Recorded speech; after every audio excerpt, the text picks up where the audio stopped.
তো এই যে আমরা স্কুলে চলে গেছিলাম কালকে বিকালবেলাতে, মানে শনিবারের বিকালবেলাতে। শনিবার দিনটা হাউস প্রেজেন্টেশন ছিল, তোজোর আর কি। তো নেহেরু, আজাদ আর রামানুজন এই তিনটা হাউসের ছিল। তো আমাদের সুবিধাই হয়েছিল শনিবারের দিনটা তোজোর বাবার রেস্ট। তার এখন আরও সুবিধা, আমরা এই দিকের কলোনিতে চলে এসেছি। এই জন্যে আগের কলোনিতে ছিলাম যখন হয়তো আসাও যেতে হয়নি, অনেকটা দূরে ছিলাম। আর আসার পরে চিকুরে খাওয়া হয়ে গেল।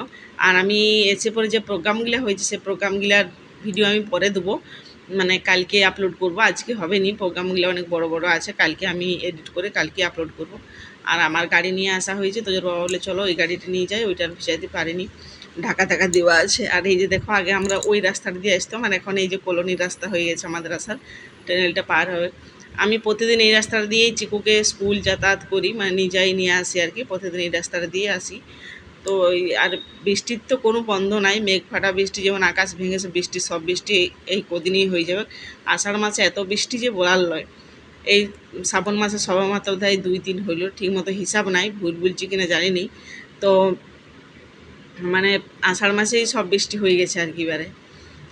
তো এই যে সবজির যে আগুন জ্বলা দর, আজকে রবিবারের সকালবেলা, এটা সানডে বাজার থেকে আমি প্রত্যেক সপ্তাহে যাই। মানে বাজারে যেমন আগুন লেগে আছে, এত সবজির দর, এখন বৃষ্টি হয়েছে চারদিকে, তার জন্য সবজির এখন খুব পরিমাণ রেট। কিন্তু কি করবে, যা যা দরকার সেগুলো তো নিয়ে আসতেই হবে, কিছু করার নাই। যত টুকিটাকি করে যা মানে এগুলো আমার যে প্রতিদিনই শেষ হবে তার না, এটা পুরো এক সপ্তাহের সবজি নিয়ে এসেছি।